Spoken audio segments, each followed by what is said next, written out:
Welcome to Unpopular Opinion. I'm your host, Adam Todd Brown. I used to write a bunch of weekly columns for a bunch of internet places, and I would use those columns to put forth all sorts of crazy opinions. Then I would come on this show to defend those opinions. But now, I don't do anything at all.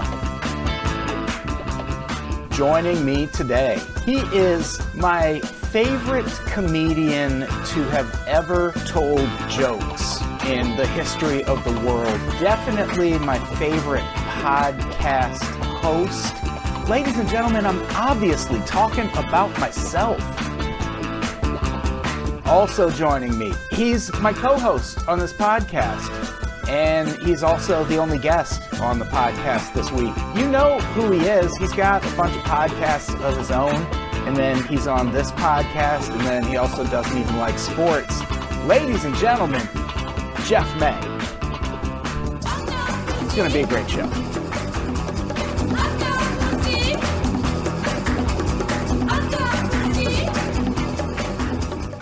Hey, everybody. Welcome to Unpopular Opinion. I'm your host, Adam Todd Brown.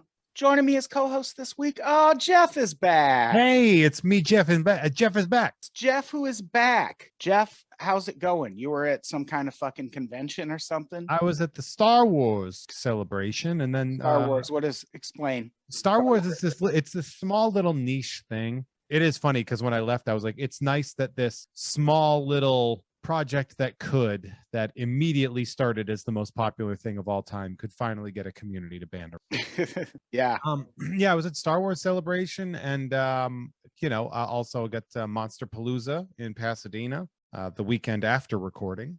Of course, Monster Palooza. Yeah, we're all going to be there. It's good. It's the preeminent horror convention. So we're doing another local news roundup episode this week, local to us and local to other people who will be listening to this, who live in other parts of the country. I think that just means news, right? How crazy would it be if when you turned on this podcast, it was just stories that were local to where you lived? Here's the thing. With the way podcast technology works now, I could arrange that. We would have to record like 50 episodes of the same week. Yeah, I would just use that as an opportunity to divide the country the way I want it divided after the inevitable Civil War anyway. And then I would just record, regional things. So we would have to do, I don't know, I think six episodes at a time. And then people would just have to travel region to region to hear each one.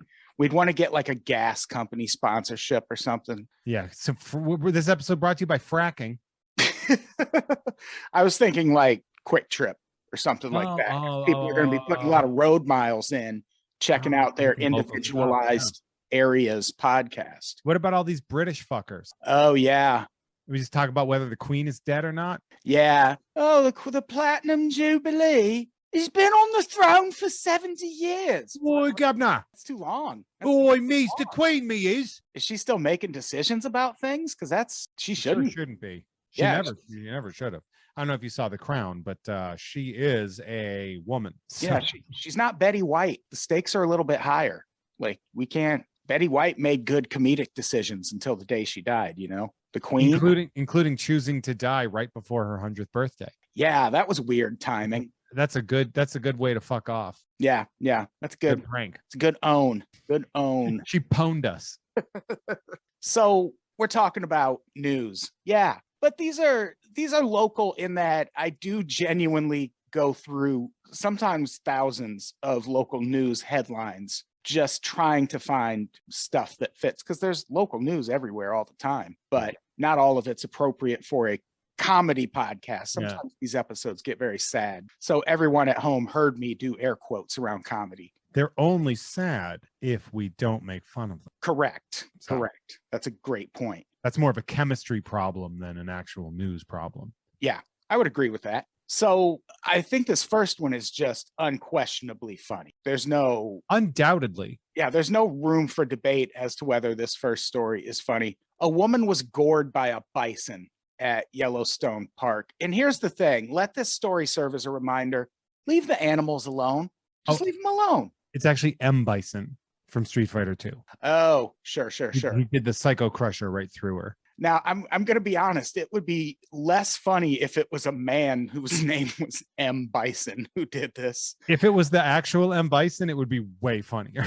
I mean, yeah, but Just a guy wearing a red leather general's outfit, yeah, electrocuting it while spinning through the air. I mean, that would be just. yeah. I don't know if I'd want him to manifest as a real person and immediately punch a 25-year-old woman. But a bison, this guy, he gets to hit whoever he wants. Of course. The He's supposed to be given a wide berth, like M. Bison. This happened earlier this week as we record this. An Ohio woman gored by a bison in Yellowstone National Park, that's in Wyoming for the record. She was walking on a boardwalk at Black Sand Basin, just north of Old Faithful, there by the 76 station. It's a good way to describe this as being the one thing that happens or you go see in Wyoming. Yeah. Unless you go, aren't there a bunch of famous people living in Wyoming now, or is that Montana? Fucking no. Probably both. They're the same place. So what about Nebraska? Where's that rich guy at? Warren Buffett's Nebraska, but Nebraska's way, way, way far away from Wyoming and Montana. Nebraska's down by Iowa and shit. That's all the same. Only the names have changed. Yeah. That's so great. That's good. That's a good reference. Thank you. So this woman's walking in this area. Bison also walking in this area. And here's the thing. Nothing unusual about that. Bison live there. People visit there. It happens all the time. But the thing about this dingleberry of a woman is she decided to get a little close to this bison. And by that, I mean she got about 10 feet away from it. And for one thing, fun fact, bison can run up to 3 times faster than a person. Yeah, they got 4 legs. Yeah, no access to McDonald's. They're going to catch you if you get too close. That's why officials with Yellowstone Park and officials everywhere that bison live suggest that you stay about 25 yards away minimum. So quarter of a football field. I would like to add that I am not an official in any capacity and also suggest that. Yeah. Like it's just, I don't care how cute an animal is. It's still an animal. And bison aren't cute. They look like they'd murder you. You don't get that close. They see you as a threat if you get that close. Because you are. Because you are a threat. You're a human. And humans are a threat to everything, including other humans. Remember when bison were made nearly extinct because of humans? True story. True story. So yeah, she ends up getting within 10 feet of this beast and it attacks her. It throws her 10 feet in the air. She gets a puncture wound along with all of her toss 10 feet in the air and land on the ground wounds. And her condition is currently unknown. This is the first time in 2022 that someone has gotten close enough to a bison at Yellowstone to get attacked over it. But in 2020, a 72-year-old California woman was repeatedly gored by a bison after also getting too close. Good. What do people think they're going to do when they get this close to an animal like this? It's the two demographics of people that think they know better are either the too old or the too insulated. Yeah. Yeah. The 25-year-old tried to cancel the bison, and that's why he gored her. Yeah, 72. That's deep into the game to still think getting that close to a bison is a good idea. He's like, okay, boomer, as he throws her into the fucking air. Like that person got away with being stupid for a long, long time. And yeah, that woman, they deserved it. They deserved it. Yeah, that's the thing about a lot of animal attacks is, I mean, you don't want to victim blame, but also here we go. There was the case I bring up the most was that tiger attack at the zoo in San Francisco, where these 3 teens were like taunting this tiger and throwing shit at it. And what they didn't realize is the tiger had always had the physical ability to jump over its enclosure. It had just never had the desire to do it until these 3 dipshits decided to start taunting it. And it jumped out of its enclosure and specifically tracked each of them down. It walked past other people when it was going after them. I missed that, but that's awesome. It murdered those kids. And then I think the parents like sued and probably won, but also I bet those kids didn't make fun of that tiger anymore because they were all dead. They were all hell. dead. And I say kids, but they were adults. They were old enough to know better. My God. Everyone's old enough to know better than to taunt a tiger. I was reading the thing about gorillas and about how we can't measure how strong gorillas are. We just can't. But like the theory is that gorillas could easily escape any enclosure that they're in. They just choose not to. And there are like a lot of situations in which gorillas just easily get out and they try to like keep fortifying and they just get out more. That's the best. I love Awesome. Good for gorillas. Right? Good for gorillas. Good for that tiger Good for that tiger. doing a tiger uppercut. It's going to be all Street Fighter 2 references. It should be. It should be. I don't see why it wouldn't from here on. M. Bison and tiger uppercut. That's good. We got now all we need is a guy with 3 blades wearing a mask to Vega somebody to shit. Yeah, we don't have that quite, but we do have some more animal related shenanigans. This happened in Florida, if you can believe that. Of course. A Florida man was killed by a gator while searching a gator-filled lake for Frisbee golf discs. Still unidentified man. I do know he's 47 years old, so he is a year older than me. And here's the thing. I know not to jump in gator-filled waters looking for Frisbee golf discs. To be fair, you also know not to play disc golf. Yeah, that also. But and if you want to put in the comments about how we just don't understand disc golf, shut up, you fucking nerd. Disc golf is for nerds. It's for granola nerds. I've never played it. I mean, it looks fucking lame. I mean, it looks like golf, but you're using Frisbee instead of a ball. Fucking Frisbee. It's fine. It's fine. It's fine in the way that bowling is fine, which is it's cool until an alligator gets involved and maybe you should pull back. Yeah, it's cool. It's nothing to die by alligator attack. Over. Well, speak for yourself. And this lake had a bunch of signs that all said no swimming. There are gators in here. Granted, there was a Frisbee golf course right next to this lake. So it stands to reason that if you can get in there and survive, you're going to get lots and lots of Frisbees, man. Just so many, potentially several that haven't been chewed by alligators already. So many discs for the taking.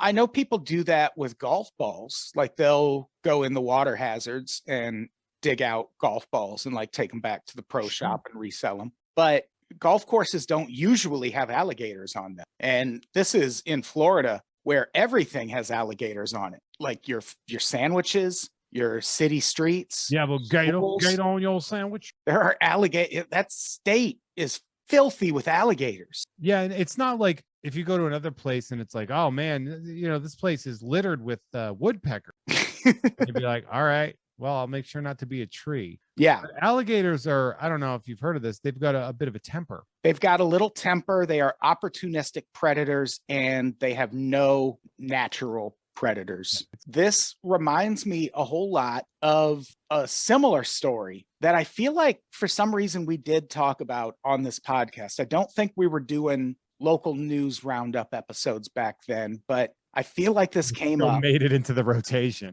Yeah, because I definitely, when I read this story, this next thing that I'm going to bring up immediately came to mind. It happened in 2015 in Texas. 28-year-old man named Tommy Woodward was at a Texas marina where the owner had spotted a rather large alligator in the water. So until they could get that sorted out, he put up signs that said no swimming. Careful now, there's a gator. It said exactly that. It said no swimming, gator in water. And this guy shows up at this marina and just starts putting it out there that he's planning to go swimming. And one of the employees at the marina starts pleading with him to not get in the water and go swimming. And he not only ignores her pleas, he yells, "Fuck the alligators!" before he jumps in the water and immediately gets attacked and killed by an alligator. Chef's kiss. And the thing is, another woman jumped in right after him and she didn't get attacked, probably because she didn't make a big, loud fucking ruckus on her way into the water. He splashed around.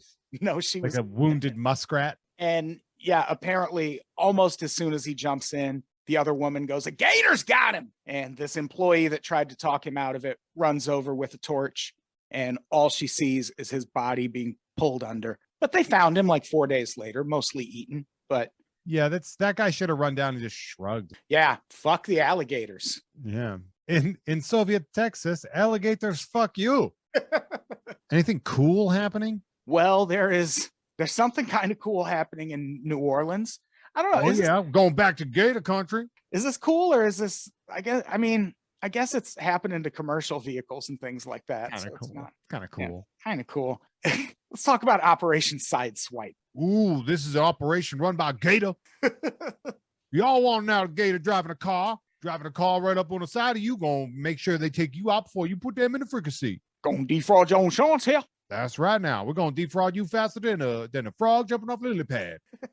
This first came to my attention again, going through headlines from local news outlets around the country. And I saw this article about two women being sentenced for conspiring to stage automobile collisions in order to defraud insurance and trucking company. And just the details of their case was interesting enough, especially the part where one of them intentionally drove a Dodge Avenger into a city bus and collected an insurance payout of $677,500 over it. That's like lifetime score money. I feel like I could make that work. You could turn that around. You could You only invest need that. one. You only need one Dodge Avenger bus accident to get you through. That's all any of us really need. Just one good bus accident. The other incident those two were charged in, less lucrative. They made $30,000 driving a RAV4 into a tractor trailer owned by a company called Averitt Express. But then I kept reading and I found that these two were just the latest of 37 people convicted as part of Operation Sideswipe, which is an investigation into a massive ring of collaborators who just made a shit ton of money doing exactly that thing, intentionally crashing cars into vehicles that they knew would pay out well in insurance. Like, I don't get it. If like my part is like, if you're crashing into them, why the payout? See, I think that must have something to do with how this works, because there are two different people who play a role in this scheme, according to what I read. Slammers, those are the people who drive the car into the other vehicle. Like Super Dave. Right. And then the spotters, those are the people who follow behind in another vehicle, and they get the person who actually drove the car into the other vehicle away from the scene before the police arrive. And then someone else steps in and pretends to be the driver of the car. So I'm assuming the way they're crashing into these cars or the way they're making these accidents happen make it look like it's the other driver's fault, which is probably a very particular set of skills that make them Liam Neeson is a part of this. Yeah, exactly. And they're doing this on behalf of local law firms. So those law firms are clearly hiring people who have this ability to go out and cause accidents that look like they are caused by the other driver. And then you just funnel someone else in to file the lawsuit, collect that money, everyone gets paid. And this, like, there's actually too much to this to just talk about it on this episode. I think I'm going to do a pretty scary episode about it. Like, someone gets murdered at one point and they think it was to shut him up from talking to police. It is. You should do an episode of Pretty Cool about it. Right? In one of the cases, the people involved were paid out a total of $4.7 million. And in every case, that's exactly what they're doing, is driving their car close to a trucking company vehicle or a city vehicle, getting in an accident and getting paid. Brilliant. I got to do the brilliant. We're in the wrong business. What? Remember those commercials? The Guinness commercials? Oh, yeah. Like the puppet guys, and they're like, brilliant. Those were great. Yeah. And this is a pretty brilliant scheme. I mean, they eventually got caught, but that's so much money. I would like some of that money, and I would like it without getting into a car accident. But if I have to get into a car accident for it, I'm in. You're not going to believe this, but it seems like the only people who are getting arrested for any of this so far are like the people at the street level who are committing the acts, and not so much the law firms that are employing them, which that seems weird. I mean, I would say that that's probably Southern justice. Probably. Yeah. Y'all want you some Southern justice now. I would say, because it's two women, right? In New Orleans. Well, the first case I read about was two women, but there's like 40 different defendants. 30 some have been charged so far. The person who got murdered is a guy. Yeah, it's a whole bunch of people. This was a huge ring doing this all around Louisiana. And isn't New Orleans also, we did a local news episode not too long ago, and there was a scheme where two dudes were filing fake lost baggage claims. Yeah. And I think that was New Orleans also. What's going on in New Orleans? Just Gators making claims. I Fucking lost my creative. frisbee. Well, I lost my frisbee. Fucking creative down there. I like it. I like that. That's creative problem solving. I need money. What do? Maybe commit massive fraud. Hey, speaking of some vehicle related crimes, if you want to read a really fascinating article, we'll link to it in the show notes. It's on PhiladelphiaInquirer.com. It's called How Philadelphia's Carjackers Get Away with It. It's a weird title. It is, but it's fitting because they actually interview some carjackers in Philadelphia, because Philadelphia carjacking has become a huge problem there. It's become a huge problem in a lot of places, Chicago especially, but in Philadelphia through May 25th, there were 546 carjackings reported. That is more than all of 2020. If that pace holds up, they'll register about 1,400 carjackings this year, which would represent a 500% increase over 2019, which is the last year before COVID made crime statistics all crazy, man. Philadelphia is awesome. I've never been, but as a child, I used to think I wanted to live there for some reason. I always had it in my head that I was going to grow up and move to Philadelphia. Now, let's go. I don't think I'd want to live in Philadelphia. Oh, you don't even have a car. Yeah. Do I need one in Philadelphia? You're not going to get jacked for it. Oh, yeah, that's a good point. Literally the only bad thing about Philadelphia. Yeah. I'd want to do it just to see how I do against 4 teens in a fight. Yeah, that's the thing. One of the things these kids they interviewed said is that they don't really use weapons. They just use fear to get people to hand their cars over, which makes sense. Yeah. Well, there's no weapon involved that changes the charge. So you're right. I like the notion that if anyone tried to carjack you, you would put up any fight at all for your car. Like, not my car now. No, I would be like, thank you so much. Yeah, there were, while I still had a car, there were so many points where I was like, can someone just steal this fucking thing? It would make my life so much easier. Just right. If someone stole my car, I'd find it 2 blocks away. Probably. It's like the BO car. Bring it back. Yeah, it's like for the BO car from Seinfeld. Yeah, that's one of the reasons these carjackings are happening, is because car parts and used cars are crazy expensive right now. And I can attest to that, having just sold a 2011 Chevy Malibu, far more than I ever expected to sell it. Oh, I'm gonna bank jack you now. Man, too late. I paid some shit off. Or I jerk you off in a bank. Oh no, I don't want that either. It sounds gross. You don't know. Yeah, that's true. Also, thefts of unattended vehicles have gone up from fewer than 2,000 in 2019 to nearly 9,000 last year. That's just dumb. Why is anyone in 2K22 leaving their vehicle unattended? I remember back when I lived in South Dakota, I was at a liquor store, and this couple, I saw this car in the parking lot that had New York plates. And I walk in and there's this couple. Obviously, they are the people driving the car with New York plates from the accents. And the woman goes, "Oh, did you lock the door?" And then she goes, "Just kidding. We're in South Dakota." At that point in history, Sioux Falls had the highest per capita property crime rate in the nation. And I wanted nothing more than to go out and just like steal something from their car. Just to show them, don't underestimate the flyover states. Yeah. When it comes to getting your shit stolen. There's lots of meth. So yeah, South Dakota is like a giant trailer park. Yeah, South Dakota, it's a place. That's for sure. It sure is. But they got Mount Rushmore on their quarter. Yeah, I've never been to Mount Rushmore. It's fucking boring. They have it on North by Northwest. There's a fight on it. Oh, neat. Watch that movie on a plane for the first time, the way Hitchcock intended.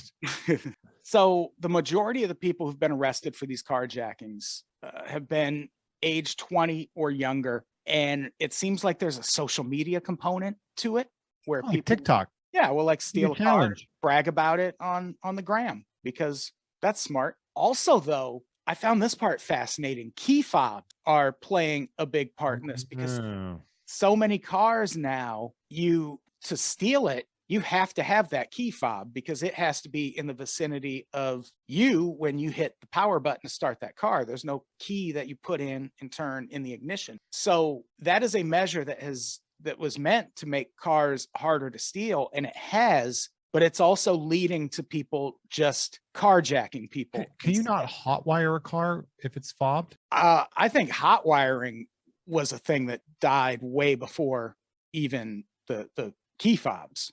Like hot wiring is a thing you can do to older cars. Oh, okay. And then after that, you had to like screwdriver the ignition or some shit like that. Some cool movie shit that I don't know about, but I'm like, you Yeah. can do that, right? Yeah. And now you just wait for an Uber driver to pull up in front of a friend's apartment and you put a gun in their face and take their car, because otherwise, how are you going to steal a car without that key fob? So that's troubling. Knowing that Too is like you could have low jack on your car, the cops still won't do anything about it. yeah, I mean, there's lots of stuff like that in cases like this, it might help, because they interviewed some kids who've committed some of these carjackings, and they're like, a lot of times we're just looking for a way to get around town. Like we have to run errands.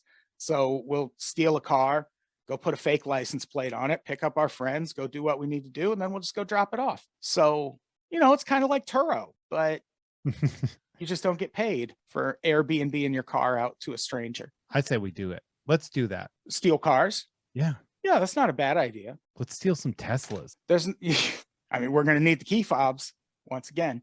Yeah, because that'll be like, you just park it and then it will light itself on fire. Exactly. Yeah. It will drive itself off a bridge. Yeah. It will run over a woman in the parking lot. So yeah, this is one of those things. It seems like it's not a victimless crime. Like it's like, even though we're just talking about people stealing cars, like that's a traumatic experience. You're not robbing Amazon's car.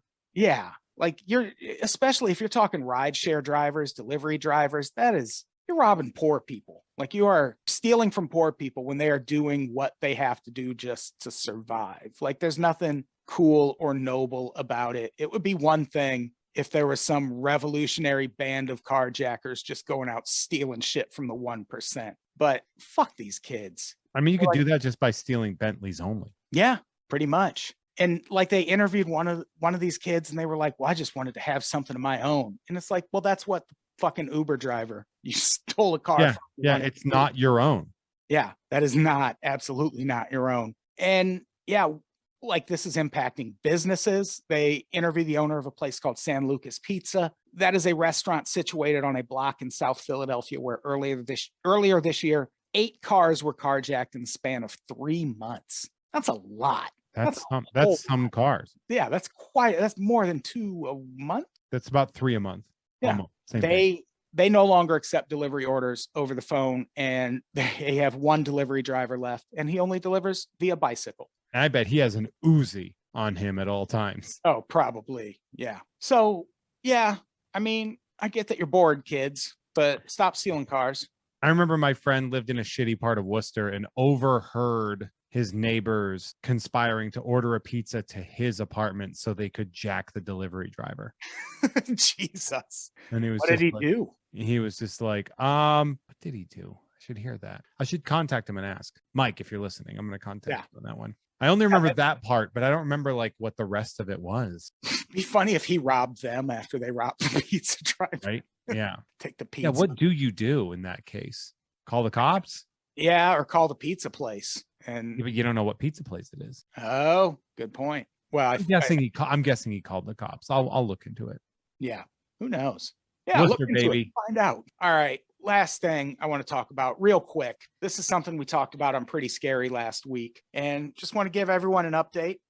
Last week we talked about how there is a monkeypox outbreak happening around the world. Like at the time we talked about it last week, there are only 200 cases across the continent of Europe, which you hear that and go, oh, well, that's not that many. And it's not, but it's also the biggest outbreak on the continent of Europe. So there is that. And there were 2 confirmed cases of monkeypox in the United States when we recorded Pretty Scary last week. And now there are 18, and a bunch of them are in New York City. And for some reason, the article we covered last week mentioned that in all the cases, it was among men who had sex with other men, which is such an unimportant detail because the way monkeypox spreads, it's just close contact. So that's just like a sidebar. Like that's a curiosity. It's that boy, you can see the parallels from the AIDS epidemic.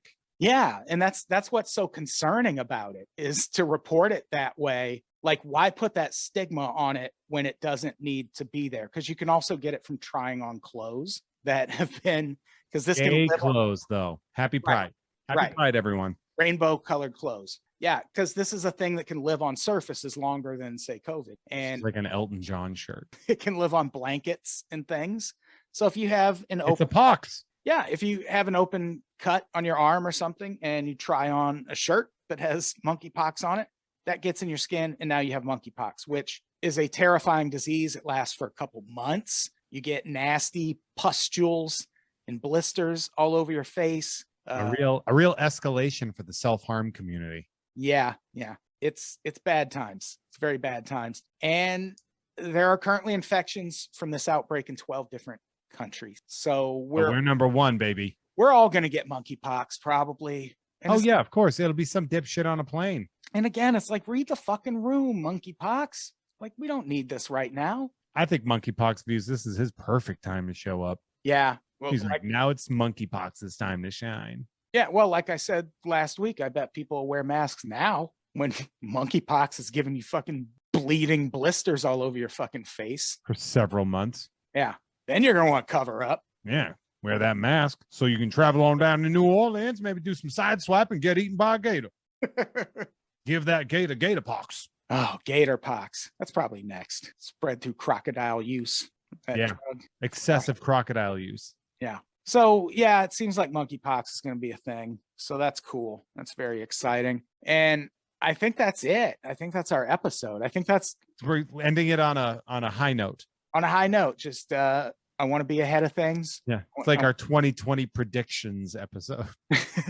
Yeah. I think it's going to be a good year. That was a good one. Did we do one that year? I think we did. No, I think we did because I had the Olympics on the list. And whoops, that didn't happen. Whoopsie. So I think that's all the news from around the country in general. Everything happening in your area or anywhere else. So you don't have to really read. Unless, Jeff, do you have anything that people should listen to or consume this week? I got to be honest. I don't do much. Oh, I agree. If you want, you could check out Jeff Has Cool Friends, a podcast where I interview my cool friends. You can check it out for free everywhere.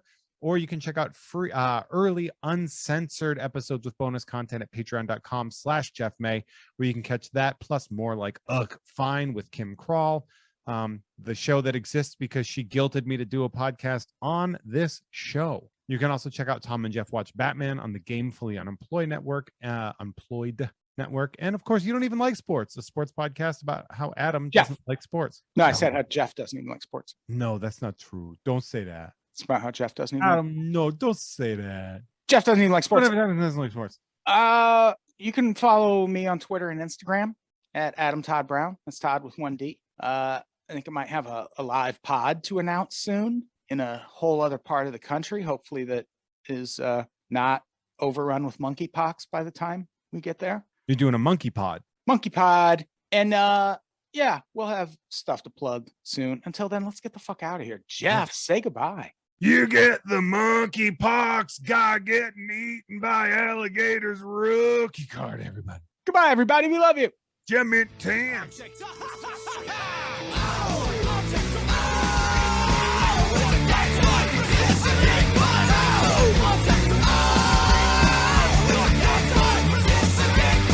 a blood object to Bristol Street. Bring a blood object to Bristol Street.